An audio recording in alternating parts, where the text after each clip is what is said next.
I'm going to start my speech in 3, 2, 1. We think generally there are two things that we actually care about as Achilles. First is the obligations to the people that we care about. Second is how my life is actually going to look like. And we're going to characterize both of those. In my first point, let's begin with the obligations that I have to my people. We believe that as a son of a king that we got from the info slide, we have a huge obligation to all of the people in our kingdom, and specifically to the people who have been the most loyal to us, specifically.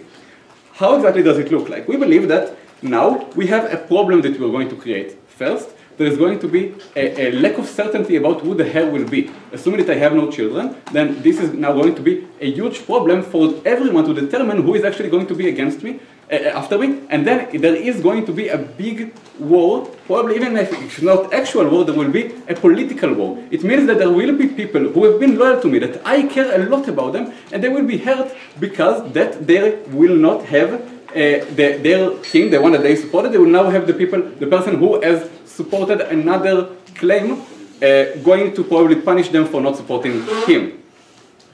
Another point is that during the time of the war, we believe that the people in the country will not have the ability to come to the leader and to ask for his guidance and to have any help from him. And therefore what this means is that, let's say, for example, if there is now an argument between them, or if there is, like, let's say, raids on them, their king, the one who is unbeatable, the one who could have saved them from anything, the one who could do like literally anything in the world in order to save them, is now not there. It means that all of these people are going to have a huge chunk, like let's say 50 years of his life that could have been saved, now instead going to be raided by other people, like with other mini wars that could happen, or like generally just not going to have enough order in their country.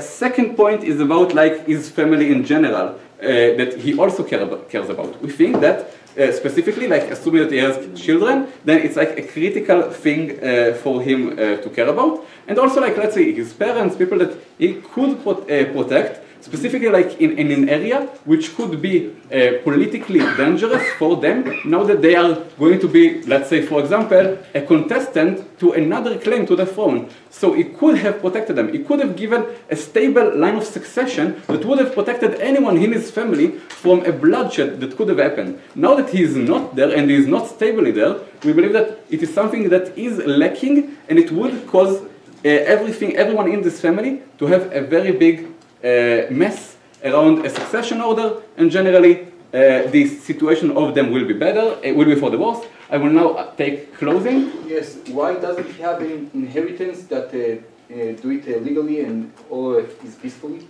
Because even if he could have tried to do it, there would always be some things like, bastards and such that were extremely common in this time, and even if not those, then it could also be other cases that maybe we'll go to later. Now let's go to what will actually happen to Achilles himself. First, we need to give kind of a weird framing, I guess, for me, which is that war is bad. But I will talk specifically about how that war is bad, and specifically for him, okay? So we believe that he is, as a son of a king, he probably has never been to what we will call a real war. What do I mean by it? Even if they would say that he was in some war, he's never been to a case where this is so much on the edge, when it's a war that lasts so many years, and he has seen so many of his friends die. Please look at the scale that we're going to prove here. First, your friends dying. We believe that seeing your friends dying, and not just, the person that you don't really care about because he is well protected, because that you're now probably going to have like a huge amount of people around you that are going to be replaced. You are now probably going to be tied specifically to the people that are next to you, and you are now actually going to see them die one after one, although you know that you could have saved them, because this is now going to be an all-out war. You are now going to be like, with tactics against them. This is going to be long-term. They will know your specific weaknesses and your strategies, and you will be able to overcome them and to be able to make your friends specifically die, which is horrible for any person. Because that he is a son of a king, we believe that he was always protected well, and he was not really shown the actual problems of war, and he has never actually had such a huge situation of horrible things. Also, we think that, like, just generally, seeing people who are trying to protect their home, which is the situation here, he's now going to actively attack Troy. We think that this is horrible for him because that he will actually have to murder people who are just trying to stay there. We think that it will be completely different from the times that he has seen attackers come to him and try to defend himself, which is another scale completely. We also think that just like seeing your friends commit things that are morally bad, which usually happen during a war, now that you're actually tied to them and you see that they have had no choice to do it, it will cause you to actually, as Achilles, fear this so much. We also think that he fears the death that is going to come to him. From the moment that he set sails, he knows that now it is locked. A couple years from now, you're going to die. And you're going to die in battle, and it could happen any time during this year specifically, every time that he sees a shot. He doesn't know really how, because he felt until now like undefeatable. He thinks about it every time. He didn't really think about it before because he just, like he went to his battle and it was everything okay. Now he's fearing every moment of his life. We also think that there is another point that we need to bring to you, specifically about the experiences that he's going to miss. If he doesn't have children, then the ability to have children, we think that it's something that is extremely unique. You can see a baby crying and you can see you turning him or she to a man or a woman, and then you can later, having a good relationship with him, and you can make him a heir, as we've said before, and teach him about how to do things for the better. We also think that he probably will feel a lot of love to them, which is something that he's never felt to such a scale when he's obliged or not, I don't really know, to love. And also we think that generally his legacy is going to be so small in the history compared to everything else, because at first it's a temporary thing. He's also only going to live until 25, so this is a shorter time period. And also we think that there are going to be so many other people during this war that will be actively there, which means that he is not actually going to be that unique there, even if it defeats some more people than the others. Therefore, I call it to propose.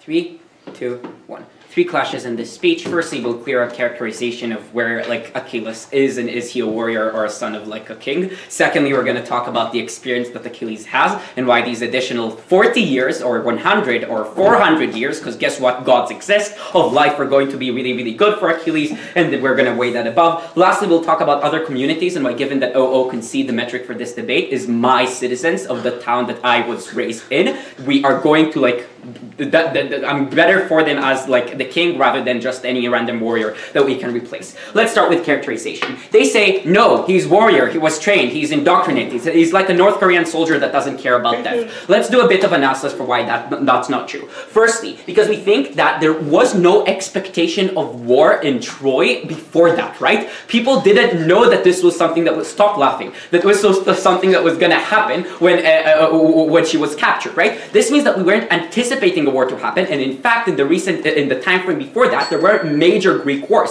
so there was no reason to prepare him towards that war. Secondly, I know, I'm not good at that, I'm sorry. Secondly, because as the son of God, we never expected him to be a soldier, right? He was trained in order to be the next leader of the Greek, the next leader of the nation that he comes from, and not any other soldier that he could be replaced, right? The heir of the king, that is what's unique, his relationship to the lineage, and not the 20 other soldiers that he could be replaced by that are also just as good, that are also blessed by the gods, that are also Agamemnon or Odysseus. Thirdly, because we just think,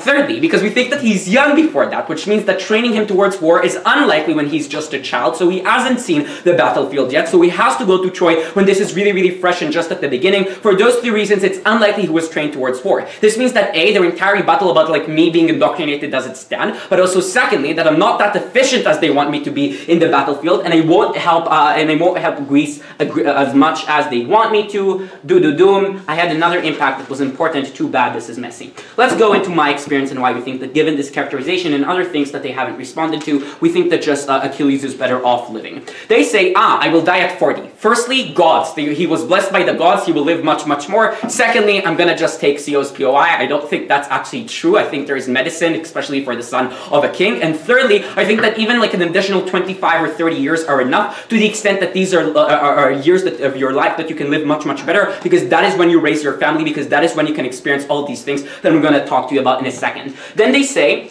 the indoctrination, I think that's already dealt with in characterization. Cool, let's do just a little bit of going through what we gave you and why his experience in the years of life that he wouldn't be a Troy is much, much better. Firstly, on the years of life up until I would die in the Trojan War, and why they're so terrible. Firstly, we think that there's the trauma of the battlefield and like being in war, which is really, really bad. They say indoctrination, but even if you buy them to the fullest extent, I just think that when harms on me are that big, when I see stuff that I didn't see before, when I see my close friends dying in the battlefield, when I am wounded, these are things that I can't just explain away by saying, but I'm doing it for the gods and everything is fine. I'm still traumatized and I'm still hurt physically in a way that can't just frame out of the debate. This is also logically present in panel, because if they want to talk to you about the sense of fulfillment when I go into the battlefield, when I am hurt all the time, when I am scared, when I am horrified, I don't feel a sense of fulfillment from this experience that I'm doing. I'm thinking, what the fuck did I get myself into in this place that my friends are constantly dying in, that at any point I can have an arrow shot into my heel.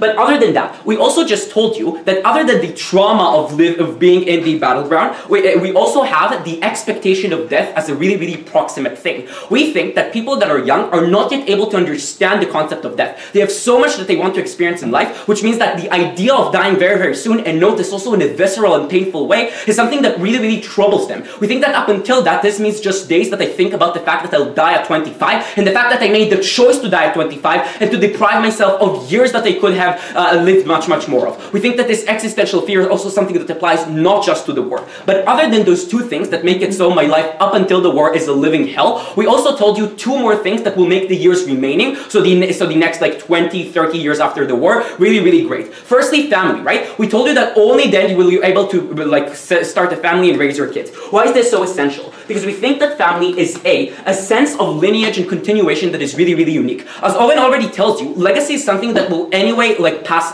away, right? There are so many other heroes. There's another Agamemnon, there's another Odysseus, and in 20 years people anyway won't remember the Trojan War. Comparatively, when I can look at my kids and I can say this is a continuation of my lineage that will go on for a lot of time, we think that this is a much stronger sense of fulfillment. But secondly, because we just think that that is love, which is really, really unique within the family unit, right? A sense of fulfillment of being a parent and of love towards my child that they cannot gain otherwise. We think that family is only gained on our side of the house. Lastly, before I go into other commitments, we also told you that in terms of experiences, the Son of God is going to have a really, really good life, right? He's going to be able to live all of the relationships, all of the loves, all of the hobbies that he wanted to go through, because he has and is afforded all of that luxury. This means that the next 30 years are spent doing whatever I fucking want with whomever I want. That sounds like an incredibly great life to me. Before I get to weighing that, let's take a second half. Yeah. What do you think the Greek people will think about Achilles and his family when they find out that he betrayed them for a golden long life? What do you mean betray them? He's now staying their king. How is that betrayal? I have no idea. Cool. Let's talk about weighing that over. Firstly, uniqueness. Notice that there are so many other people that can help and do all of the things and be the heroes and be the soldiers that they discuss. Comparatively, only I can choose to grant myself this unique lifestyle and this unique experience, which means that I probably still prioritize myself. Secondly, the proximity and assurance of what I have to gain from having and living a long, long life is much more guaranteed than what I may be able to gain at the point in which I don't know what my actions in the battlefield really will mean. Will it mean that Greece is now saved or that the war isn't over? Will it mean that Greece is still attacked? Will it mean that people, some war happens in 20 years that is anyway, that will anyway destroy Greece? We think that the certainty of this effect and this positive effect on me is much, much bigger.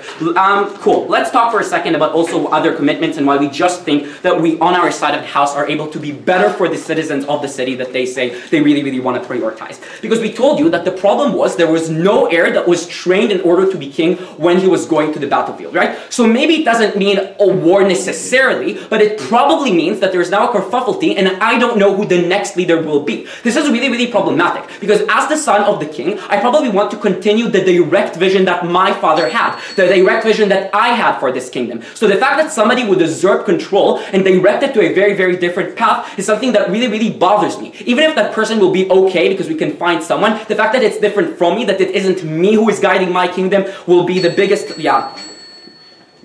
propose.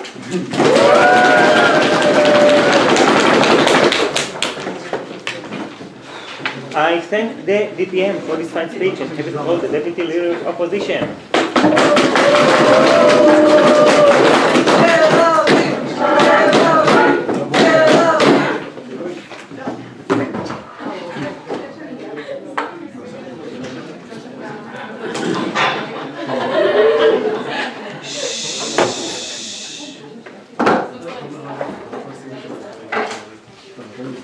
May I?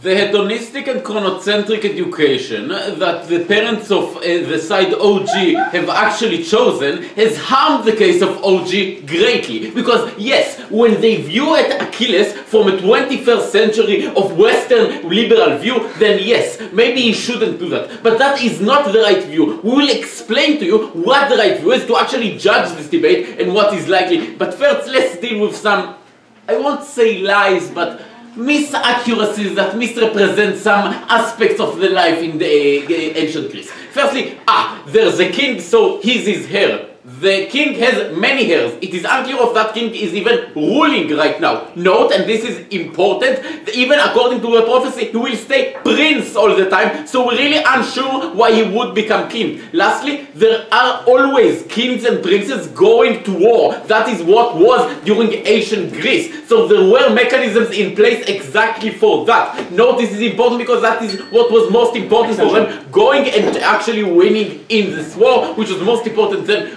ruling and bureaucracy, which they had other replacement to, yeah? And then they tell us, but there's God, so we'll get 400 lives. No, I won't even answer. And then, okay, then he said, no, he didn't grow up as a warrior. So why did she dip him in the Styx? Look, she's really the only one during all of Greece's history which dipped someone in the Styx. Just understand why. This is someone that really burned him, and which was really crucial because she literally went to hell for it. And this is important. Why did she do that? And this is literally true because she feared for his life, feared specifically that he would die because of the war. If he was some prince protected, and it isn't likely that she's going to do that. Now they but he wasn't trained anyway. Look, the phalanx is some structure that the Greeks do in order to fight. It is really hard because you need to have the shields like that. It is really hard. We think that in order to become a warrior, you literally need to learn for years. And then there were no Greece's wars during that. Look, I'm okay with lying, but that was just too much. Let's move on. Then they say, but we'll have children and they will have him. This is not how it works. The male parents had like 3 male mistresses maybe, but they didn't care for the children. It's not how this works during ancient Greece. Don't think that it was valued in that much in any way. And then they tell us, but it harms him. No, it doesn't, because he was dipped in the River Styx. This is exactly that. He wasn't harmed, so it didn't harm him. And then he says, but I think about the life that I could have done. We don't think that this is likely how he thinks, and we'll explain that more after that. Okay, let's move all the hedonistic shit away. Let's understand why is that. Firstly, we think that he was taught, yes, like a North Korean soldier, exactly, and he was taught specifically that hedonism is something bad in of itself. Firstly, because it is the incentive for him to teach them, so they don't move to other things, so women cannot attract them and move them away, so they will stay in battle. Secondly, we think that it was part of the teaching all in all. When you think about Aristotle, Socrates, all of these, they always said why it's good to actually learn and actually fight, and never about enjoying. Look, even when you talk about Greek mythology, the gods that were enjoying themselves were always the bad gods, and always bad things happened to them, or because of that. We think that enjoyment in of itself was seen as bad, wasn't seen as something that you should strive for in any way. I think that is the same for a long life. This is not something that you must strive for, but much more specifically about, meaning specifically, and this is important, note, the belief, and this is hard, the belief in time in and of itself, and about longer and more and less time, was less there. The belief was in a cyclical history. That is to say that the belief that longer time periods are even more meaningful as we believe today, and better, is something that is a Western assumption that didn't occur back there. Now let's understand why people will really hate him if he stays prince. Firstly, this is hugely important. The war against Troya was done because Helena was taken to Troya, and the very big king, another king, wanted to take her back. he had much more rule than our Achilles or his father. This is important because if Achilles doesn't go, and note, probably everyone knows about what the oracle said, then the prince and all the public feels they betrayed him, and specifically the prince feels, the big king feels that literally Achilles could have saved Helena, but he didn't. So it's likely you're gonna firstly not get any powers whatsoever, secondly literally be hated by the public. So we think that it is specifically against his will, because we think that his will to be remembered and to be remembered as a big hero is super important. Before I dive on why that's the case, I will take a second. So while everyone are away fighting Agamemnon's stupid war for no reason, Achilles can be the greatest warrior in Greek ever, pull a Philip of Macedon, conquer all of it, and fulfill his moral obligations. Very proud to be in city. Yeah, no, because he doesn't have the soldiers, because all the soldiers are in Troya. I really don't understand how this could have worked in any way. I don't think that he's likely to do that. I think that he's more likely to lose in that case. I think nobody will join him because he's seen as some as a traitor anyway. Let's move on why it is most important to him, and you actually are against your own OG.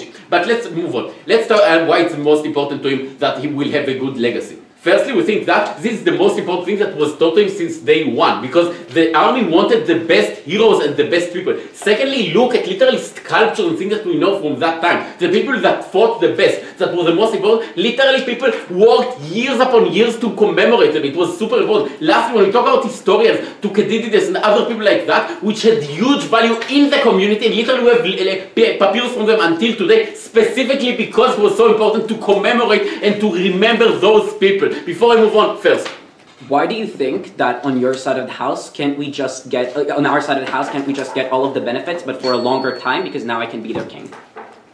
Because I can't be commemorated as a war hero, which was the most important, as already said before, which was moreover taught to me as the goal of my being there, which is most important in the view of them, because I literally also don't know if my father will die and if I will be the heir. Note, he has many kids. It's not likely that I will be, specifically if I was actually rolled to be a warrior. We think that, lastly, we think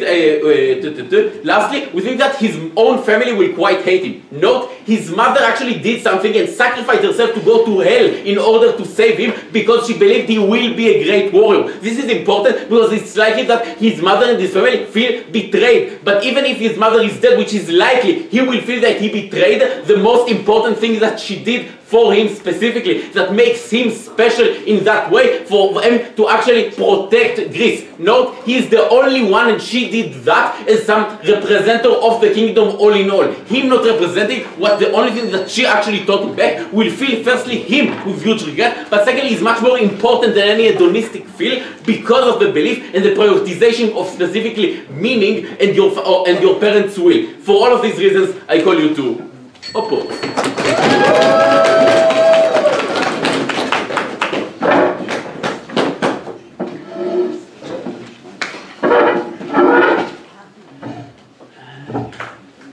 I tend to allow for this fine speech, and to continue with the second half of the debate, I'm here to call the member of government.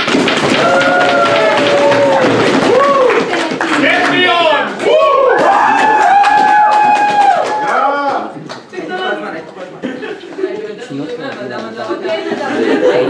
Reality check.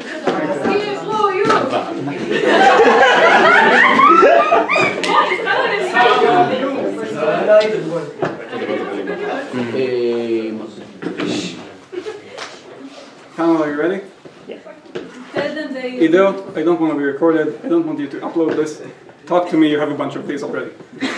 Panel, you look great. Audience, you do as well. I'm going to start my speech in 3, 2, 1. 2 points in my speech. The first is about Achilles' obligation to his loved ones.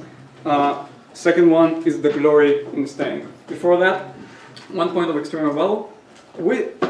Olo says everyone's going to hate him, everyone's going to be upset with him. Agamemnon's going to be so unhappy that you didn't go and grab his wife from Troy. 2 answers on that. Firstly, we think we owe nothing to Agamemnon. We think he's just another king on just another Greek kingdom. There's no reason why we should die for certain when he goes on to live and be with his wife. We think the fact that Paris made a weird deal with some goddesses to give them a golden apple and then kidnapped his wife is not Achilles' problem. Secondly, we're not sure why all this public opinion thing matters to us anyway, right? Achilles is a prince. He knows what his people want, and he'll be a prince anyway because he's not bound by public opinion, and he knows he'll stay in his position and stay with his family regardless of what happens. And so we're unclear on why people hating him matters so much, right? We know he wants glory, we know he wants to survive, we know he wants to serve his close companions, we're going to talk about that, but some abstract people on some other Greek island sound super interesting to me. First point about obligation to his loved ones. We're going to be more nuanced than OG here, right? Because as OO states, there is a king, there's likely an heir. Achilles was raised from birth to be a warrior, just like Agamemnon, just like Odysseus, just like every other member of Greek nobility. The thing that matters, the thing that's unique to this character is the people around him. Two characters we think weren't expanded upon up until this point in the debate. Firstly, his mother, and secondly, and this is going to be a rehash of what happened here last year, his partner, whose name I do not remember. Didn't hear that? Doesn't matter.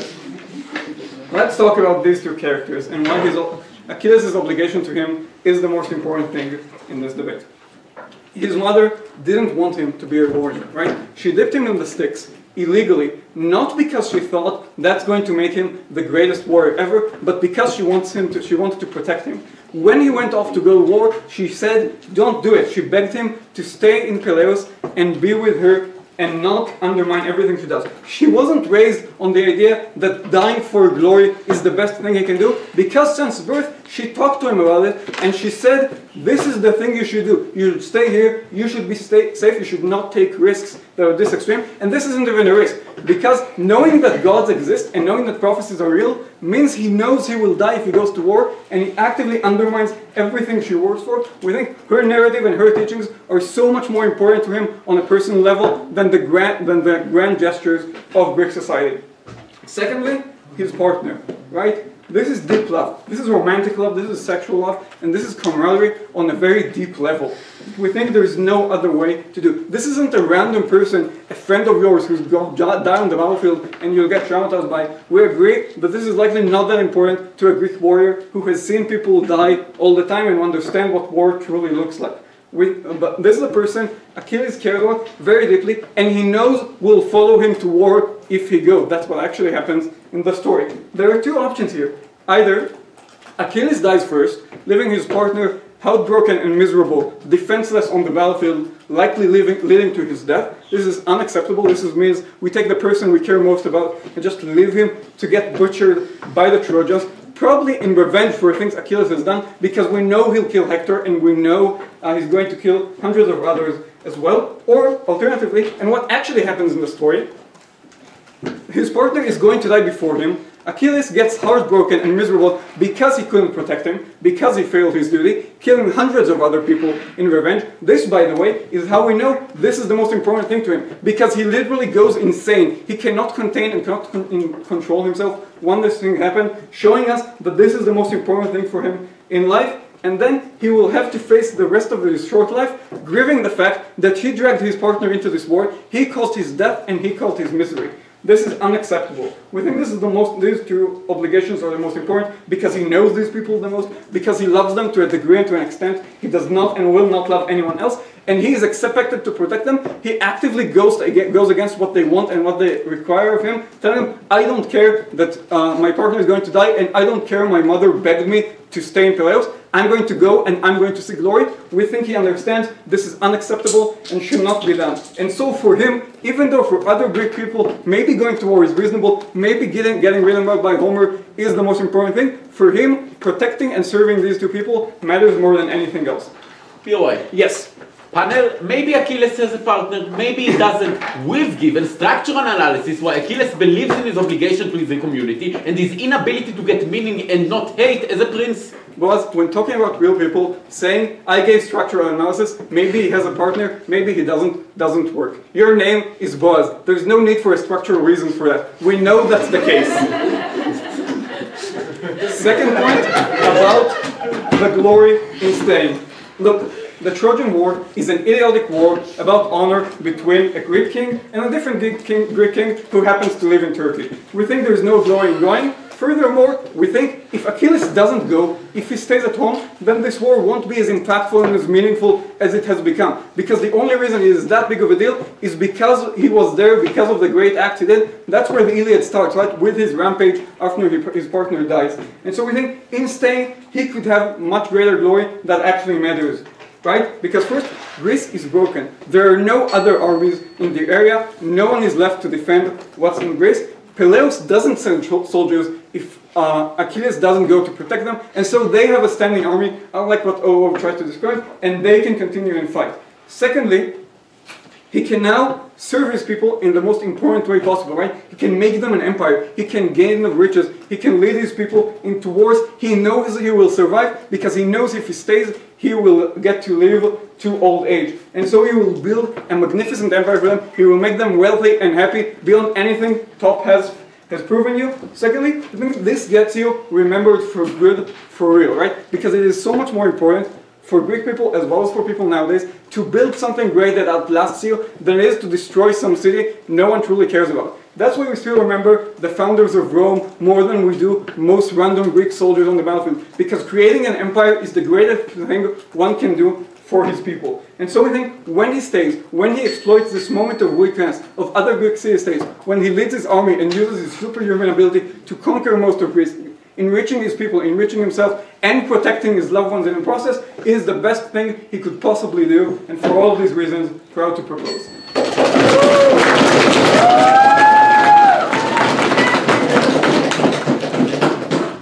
I thank the member of government and happy to call the member of opposition.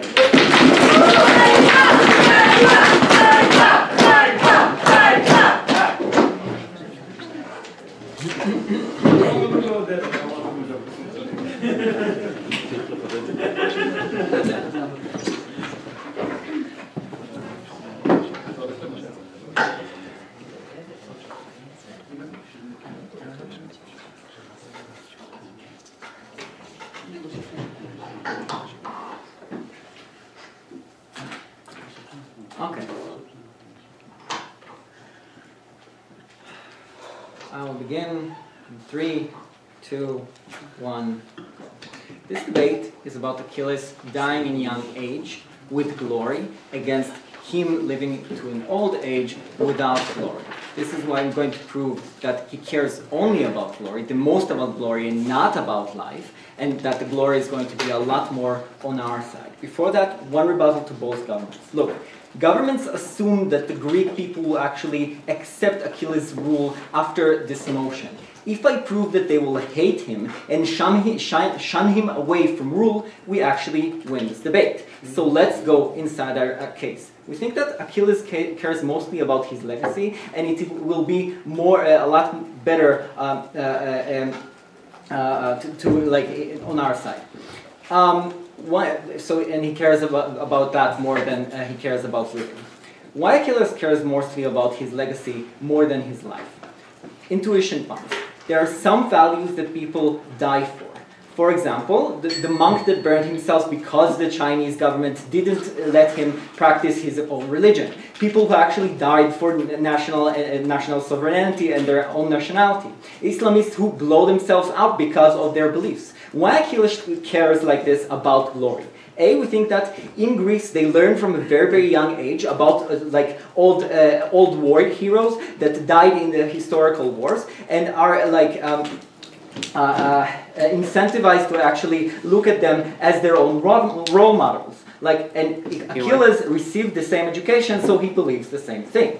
B, we think that the state and the army in that time did not pay a lot for the soldiers to actually go to the army. So it means that they had to incentivize the populace to actually join the army in order to win wars and protect the state. So it means that they did it through disseminating stories in the population, washing their minds from a very young age to care mostly about their glory. And we actually prove why that is true and not only assume it like O.O. did. So it means that since Achilles knows only only these kinds of stories and only like the stories about glories of warriors who kill themselves in the battlefield. This is the way he looks at the world, the way he understands what values are since a very, very young age, and this is how his personality is molded. C, we think that Achilles has a name of a famous formidable warrior within the Greek populace. So it means that if he fails his duty to be a warrior and gain immortal life, it is going to tattoo his family, kids, wife, and it will happen forever. In history, since the Greeks will remember how he could have won the war for them and betrayed them. Like, note that we still remember these events even after like thousands of years. And so it means that it will put the name of a traitor on his family for ages if he doesn't do that. Fourthly, we think that Greeks believed that, and this is very important panel, Greeks believed that gods are all around them, intervening in their lives and immortal. Why? Because natural forces like water and wind and stuff like that were not explained by science like today, but by stories about how like their gods like interfere in your life and stuff like that, and that is like wind, what wind and the sun and stuff like that is. Dying in glory was considered the closest a person can actually get to being a god. Why? Because you're immortalized like the gods when the Greek people keep your story alive, because you saw these stories like that are told all the time between friends and family, because you're accustomed to a society that tells you that glorifies warriors that are that are as near to gods as like human can actually get. So it means that you can actually be above all of the human species and as close to God as humanly possible when you are immortalized within history, and that is what you believe. So it means that this is a lot more than simple kingship. This is like nearest to God that can actually be possible within Greek society. The last thing I will prove is that why he actually gets glory on our side and shame on God's side, and then I will answer the POI. We think that he will probably win the war single-handedly. Why? As part of the info slide, everyone knows he will actually kill Hector. Firstly, it means that he actually killed all of the soldiers on the way to Hector. He killed the most formidable warrior in the Trojan army, which is Hector. So it means that he actually harms the army to such an extent that he actually managed to kill the hardest warrior to actually kill, who are also like the most protected by the army itself. So it means that this is a huge harm that is going to actually happen to Troy. But secondly, it means that after he kills Hector, the soldiers will be terrified, because he actually killed the soldier that was the son of a god or something along these lines. This is how they thought about Hector, and therefore nobody can actually win him. So it means that the army will probably not function or surrender. So it means that this is an amazing legacy. On the other side, the situation looks very bad for Greece. Why? The Trojans are the most formidable soldiers in the land. They are in their own playing field, since the Greeks attack them and not the other way around. So it means that, before I go to what that means, I'll take OG. Relationships come and go, they're uncertain. Hedonism, watching my children grow up, and leading my city-state are all things that are certain. But here's the thing, he believes this is certain. He knows that this is certain. He hears about stories all the time. We still hear about these stories thousands of years after that. I'm not sure how that changes so much on your side, and you didn't prove that. So what does that mean that the Trojans are so strong? So it means that either the Greeks will lose, or many more people will actually be killed from the Greeks on the way to victory than when Achilles is actually within their army, because he is so strong. So it means that he will always be remembered as a traitor, as a person who actually abandoned his soldiers to die on the battlefield, and this is going to be immortalized and tattoo his family forever, and also his name is going to be tattooed like this forever, and also his legacy, which is the most important thing for him. So it means that it will ruin the most important thing for Achilles, his glory within history, which actually makes him the closest to God that is possible. Look, We actually have a chance for Achilles to become the closest thing to a god that's humanly possible that he believes. Please oppose.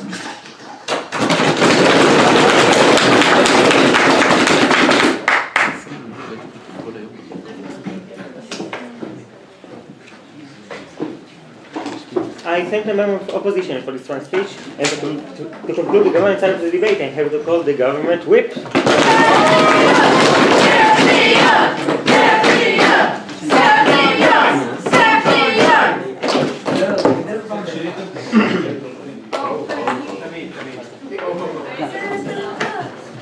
Hello, panel, are you ready? Indeed. Sure. I will begin my speech in 3, 2, 1, and.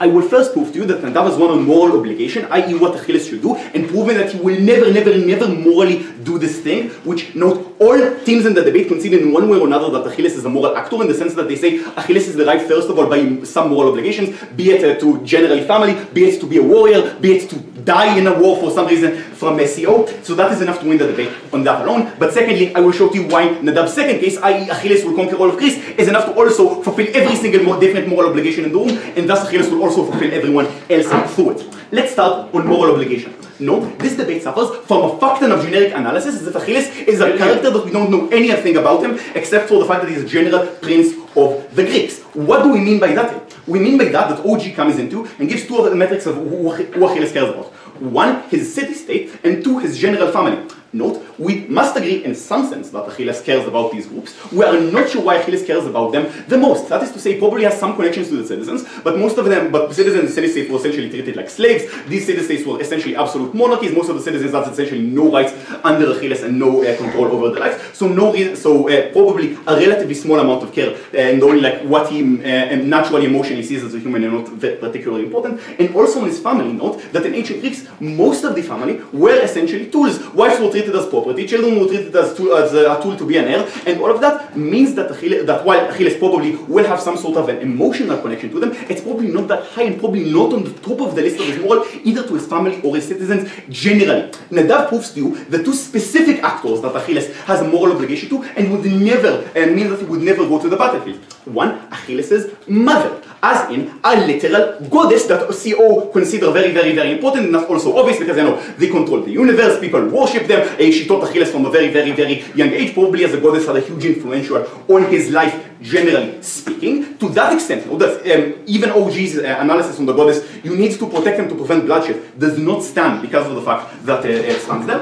And on that, OO said, she dipped him in the Styx so he will become the greatest warrior. Look, there's a reason why only she dipped Achilles and not every single mother that wanted their children to be a great warrior, as OO claims that all Greek parents that can do so wants to be. Because she was uniquely afraid for Achilles' life. She uniquely didn't want him to actually die. And if you want a weighing on that note, the greatest sin in ancient Greece in terms of what actually means to be a bad person and what precludes the downfall is hubris. People who are become too self-absorbed in their ability, in their goodness. To that extent, you becoming a near invincible warrior means that you're super hubris, so you're likely to be a worse warrior in terms of all of the moral values of Greek culture, which OO bothered to analyze to us. Greek. Okay. Second one is the lover. The Achilles says, let's note gay lover because based Homer, but also a person who is literally going to die in the war. No, Achilles' gay lover is the closest person to Achilles, the most intimate one, the person who he puts every single night through and probably promises to him, I will be with you forever. I love you so much. I care about you so greatly. Far more eminent than general moral concerns. Secondly, it is also the most immediate actor. Achilles sees his lover the most. Sees the fact that when he's going to war, either he is going to die first and give them his lover a great trauma, or the lover is going to die first and give Achilles a great trauma, to the extent that the lover will probably follow him to the war, because the way that the hierarchy worked was that lovers were supposed to always follow you. They were usually the lesser, the person who you supported, who you dragged around, and it is far likelier that Achilles is going to put them in the war and in danger. On OO, no, OO says Achilles wants to be a warrior in general, was trying to be a warrior in general. Again, number one, we've already explained to you specific moral actors which I mean not to. Why specifically his mother a goddess doesn't want to, why specifically his lover doesn't stand. General education about general Greeks is probably not relevant. That's with the most immediate people who taught him the most, who care about him the most. But secondly, note, Achilles doesn't need to go into any fucking stupid war in order to fulfill his moral obligation as a warrior. The Trojan War was the most stupidest war ever. Like, yeah, sure, Achilles actually went because of the fact that that Homer needed to have him in the story, and that's all fictional. But really, the Trojan War is another king, Agamemnon, strong-arming all of the Greeks in order to come for his woman, which sadly in Greek society was viewed essentially as property. So for his own property, in order to go to Greece, we don't care, we don't understand why this war, why Achilles is going to think that this was considered to be so glorious, why that war would be considered so glorious, instead of the fact that Homer just wrote a really well compelling story and not of any other reason. And to that extent, neither Agamemnon being mad at him because nobody cares, or because nobody cares that Agamemnon is a different king outside, or the public who is mostly slave, probably doesn't care about the high politics upward, and probably wants Achilles to say to the extent that it will be good for them, matters. Lastly, on CO's moral obligation. CO1 is essentially a very similar case to OO, but do so even more crazily. The claim that you need to die in order to fulfill that moral obligation in war. First of all, against stupid war, if you die in stupid war, it's not likely that you're going to receive it in any, you're going to receive the glory in any level. But secondly, and this is more important, you don't have to die to get mythologies in the Greek mythology, right? Odysseus, the other big character of the Trojan story, is famous because he survived everything on all of the battles and stuff that he went through. No, it even makes you more impressive, more godlike, more that he stood for all of the danger and managed to pull through, and therefore him surviving is far more likely. And again, not all of the different wings to specific moral actors in terms of general narratives that they put stand here. I will take over. We've given analysis why Achilles will always prefer his legacy and his duties as a son and as a warrior than any other that ostensibly exists. He's a North Korean soldier that was taught that he specifically is the one that could be literally the tipping point for the war. Achilles wasn't taught that because his mother taught that, and his mother we already analyzed the actor, and he also has a very close actor to him that deals with literally this entire POI and like the way it's previously given. But not also on a moral metric. And the practical metric, which also means that you get every single other metric in this debate importantly. Here it proves that you three important things that the OG didn't take. One, Greek is empty of armies right now, except for the armies that Achilles is going to keep with them. Secondly, Achilles is literally invulnerable and knows that he will die of an old. And thirdly, Achilles knows prophetically that he will die of an old age very late. And that mechanized that to the most simple thing which OG didn't say. Because OG only said protect you from raiders or in general just for a couple of conquests. You can literally just conquer all of Greece in that state as the greatest warrior to ever live. Get all of the glory, get all of the greatest battlefields, get all of the protection for your family and people of your country much better because of the fact that now they are probably far richer with the dominant power. See what Athens or Thebes or Sparta were so rich when they dominated all of that. You get immortalized as the greatest person within all of Greek history. Probably see how people view Alexander the Great, Philip of Macedon, and other such people. And you can also control the narrative to the extent what you want is glory, to the extent that what you want is to be remembered as great. The fact that you conquered all of Greece, the fact that you can literally force people to write stuff under your name to make the entire Greek canon be around you and how your greatness and your own magnificence is the easiest way to get immortalized, the easiest way to be considered the greatest leader that's ever lived, is the easiest way to earn all of your people. No, we don't need this analysis to win because we've already convincingly proven to that morally Achilles would never do this. But even if he doesn't go to the war, he knows that he will survive, he knows that nobody will die, and that is alone conquering all of this is also a part of the victory. Very fun.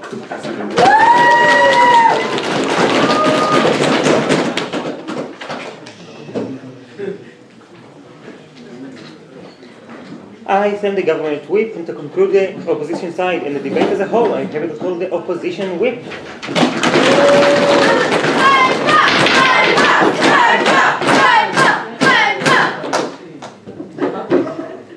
I'm not sure.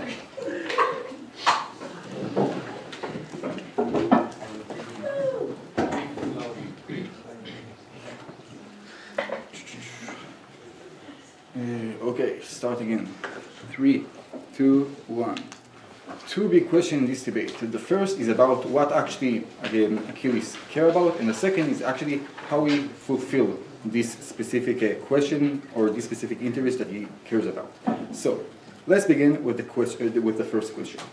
I want to first talk about governments. Opening government are not in a debate because they are not talking about the Trojan movie. They are talking about I don't know how I say to him. You know the movie Hair with the trauma and the stuff like that. So these people, okay, we don't care about trauma. We want trauma. We want death. We want these people. We don't understand why this is in the debate. But let's talk about closing government, okay? Because closing government, we think that they give actually a opposition case in the debate. Why? Because they talking about specifically Patroclus, like your loved one and stuff like that. Notice that they concede that Patroclus himself goes to the war. If he goes to the war, you want to actually go with him, right? We all saw the books, we all knew information from the books, and we know that we actually, what happens in the end is we actually want to revenge, right? We want to revenge about his death. So it means that your specific case actually proves why you actually want to go and do this stuff, because you want to do all of this damage. But even if you still don't know this about that,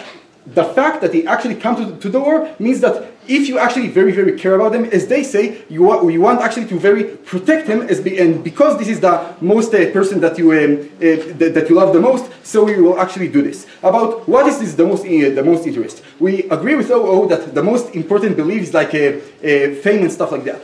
The problem is, okay, they prove this, we prove this more. Why? Because they say, basically all of their mechanisms is about indoctrination, right? Is about education. Is about how because your mother put you on the river and stuff like that, about how the specific practices around you. Notice that this is at best proved a mood, right? This is at best proved like a kind of atmosphere or ecology of these kind of things. What we gave you that actually outweighs this. We gave you a powerful mechanisms when we say that this is not just about what your friends actually transmit you. It's about something in the religious sense. That is to say, it is about when we are talking about specifically, I would say Greece.